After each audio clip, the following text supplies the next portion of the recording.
السلام عليكم ورحمة الله وبركاته. ازيكم عاملين ايه؟ كل سنة وانتم طيبين، عيد اضحى مبارك عليكم يا رب.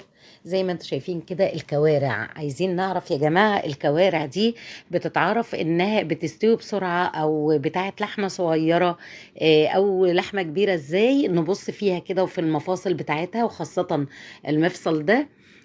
نبص لو لقيناه مزرق شوية كده يبقى دي لحمة صغيرة، وهتاخد ساعة، ساعة ونص بالكتير على النار وتبقى زي الفل. لو لقيناها بيضة خالص خالص خالص كده يبقى هي بتاعت لحمة كبيرة وهتاخد يوم بحاله. اتعلمنا الموضوع ده بعد مجهود يعني وبعد تجارب كتير.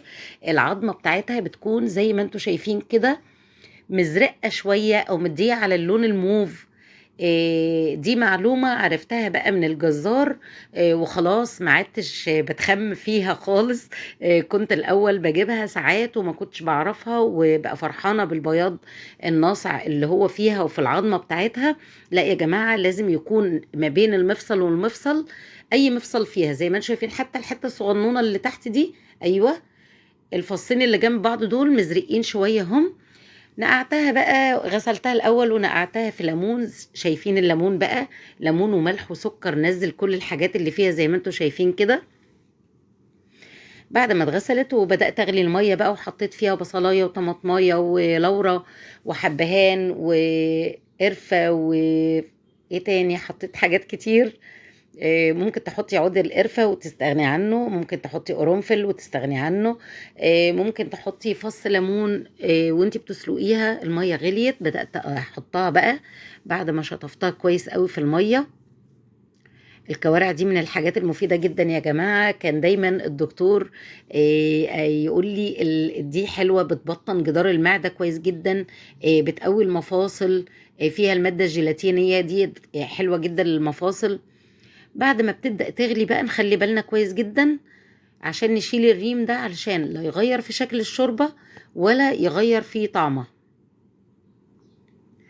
ده بنسميه الريم، بيبقى بواقي ممكن دم تكون فيها الحاجات اللي زي دي.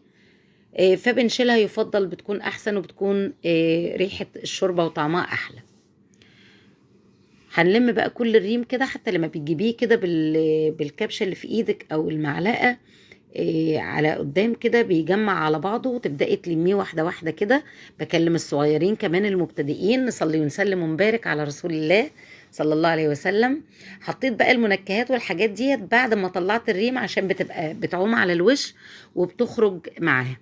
قرنفل، آه، قرفة، عيدان قرفة، وحبهان، ورق لورا، كل المنكهات اللي انت بتحبيها. حطيت كمان الفلفل الاسمر حبة علشان ما يغمقش الشوربة.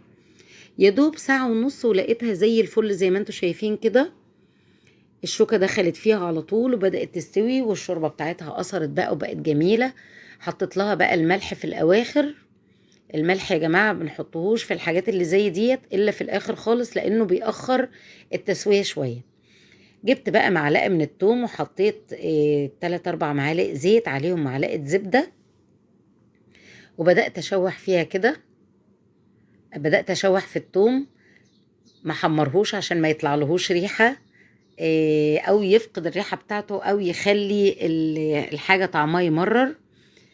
حطيت بقى صلصة، ممكن تضربي طماطم وتحطيها، ممكن لو عندك صلصة تحطي 3 4 معالق من الصلصة، وشوية بقى منكهات كمان، ملح وفلفل ومرق الدجاج بودر، وعندي بابريكا وبهارات لحمة وكزبرة ناشفة.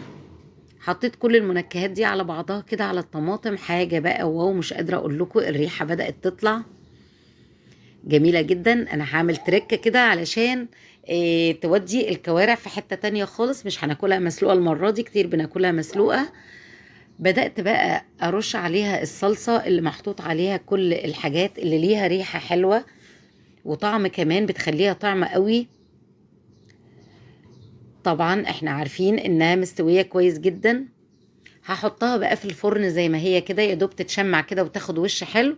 عملنا جنبها شوية ورق عنب كده، شايفين بقى المنظر بعد ما طلعت من الفرن عاملة ازاي، وشوية شوربة، وبألف هنا وشفا. اعملوا كل حاجة في البيت، كل حاجة تطلع حلوة من ايديكم. نصلي ونسلم ونبارك على رسول الله صلى الله عليه وسلم. واعملوا لنا لايك وشير واعملوا لنا سبسكرايب. شكرا ليكم، والسلام عليكم ورحمة الله وبركاته.